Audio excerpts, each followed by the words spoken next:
Bogus संशयित दिव्यांग प्रमाणपत्र मिळवून नोकरी मिळवणाऱ्यांचा पर्दाफाश। 400हून अधिक बोगस दिव्यांग कर्मचाऱ्यांची यादी एबीपी माझाच्या हाती।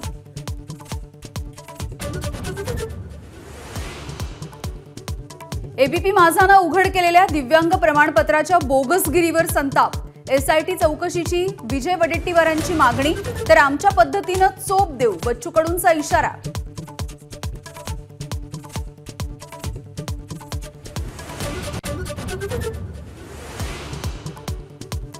मोठा गाजावाजा होत असलेल्या लाडकी बहीण योजनेवरून सुप्रीम कोर्टाकडून राज्य सरकारची खरडपट्टी।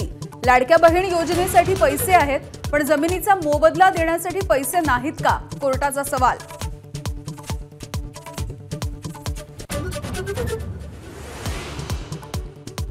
राज ठाकरे मराठवाडा दौरा 2 दिवस आधीच आटोपता घेणार। 13 ऑगस्टच्या ऐवजी 11 ऑगस्ट पर्यंत मुक्काम। प्रत्येक दिवशी 2 जिल्ह्यांना देणार भेट।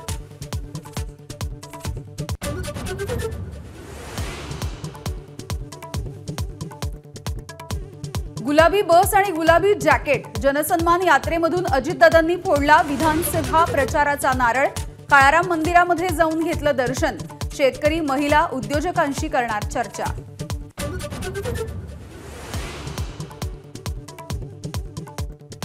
महाविकास आघाडीचा मुख्यमंत्री पदाचा उमेदवार निकालाच्या नंतर ठरणार। दिल्लीमधल्या महाविकास आघाडीच्या नेत्यांच्या बैठकीतली इनसाइड स्टोरी माझावर।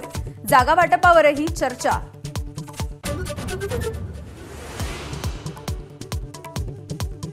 ठाणे, रायगड आणि नाशिक जिल्ह्यामधले खड्डे तातडीनं बुजवा। जो अधिकारी आडकाठी निर्माण करेल त्याच्या विरोधामध्ये एफआयआर दाखल करा। मुख्यमंत्री एकनाथ शिंदेंचे आदेश।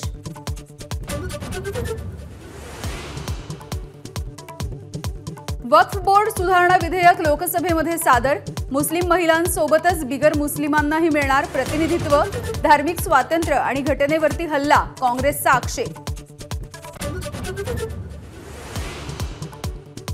आमदार बच्चू कडू यांनी सरकारी अधिकाऱ्याच्या कानशिलात लगावली। दिव्यांगांना दिलेल्या ई-रिक्षा पहिल्याच दिवशी बंद पडल्यामुळे समाज कल्याण विभागाच्या अधिकाऱ्यावर उगारला हात।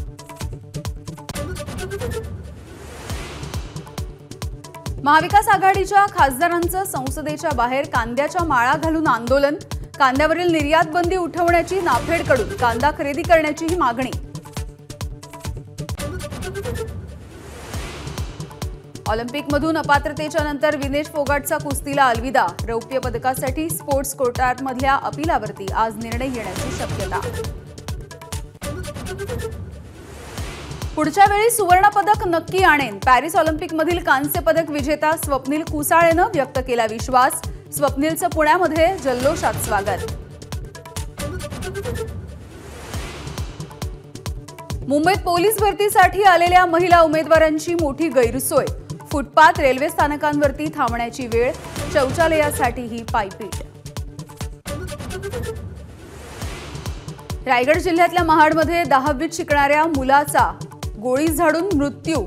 वडिलांच्या लायसनधारी बंदुकीमधूनच गोळी सुटल्याचं समोर।